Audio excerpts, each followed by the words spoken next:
problema nyo, walang ano, naka-stuck sa drive. Yun o, park position, pero naka-drive. Check natin sa engine bay bago ko pan.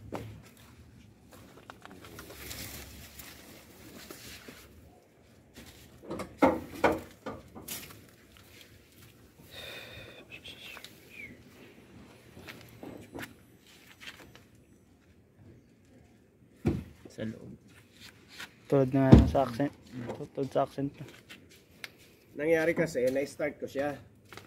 Tapos, na-start ko siya. Ayaw umarangkada, ayaw pumasok ang, ayaw engage ang ano. Na-start nyo? Oo, na-start ko. Tapos, di ayaw niya umengage. Ginawa ko, pinatay ko muna ulit. Hindi ko na na-start. After that. May ilang araw na, sir? Hindi, ngayon, ano lang. Ngayong araw lang? Kagabi. Kagabi.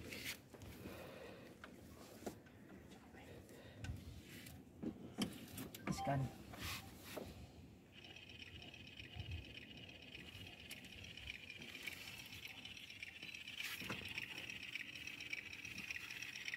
Bigat.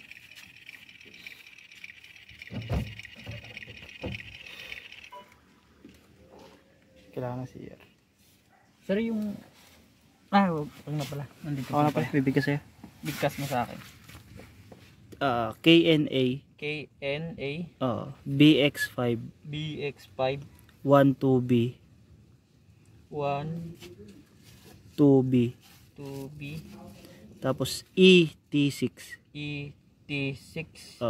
43886. 43886.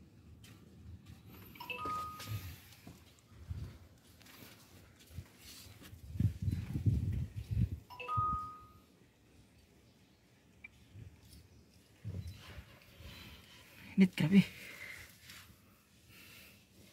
Diyan yan sa ilalim yan. Malambot ulit to. Maano din, lubay. Malubay. Walang fault code. Kable lang to.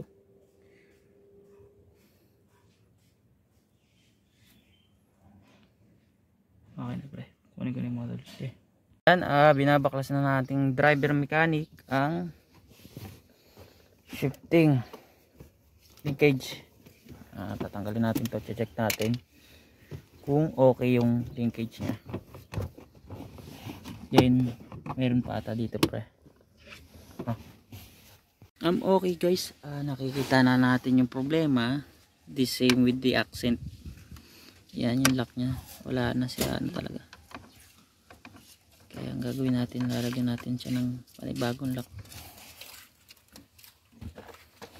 Okay guys, nagawa na natin tong pikanto. Ang naging problema, linkage nya doon sa shifting lever. Yan. Ayan, di ba? Naka-park yan.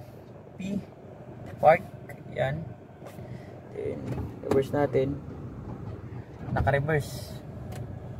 Then, atras. Yan na. Na-atras na siya. Then, drive natin. Okay na. Yan o. Okay na. Problem solved. Ang naging problema, linkage. I-repair natin. Pinalitan ng bagong lock na mas matibay. Salamat sa panonood guys.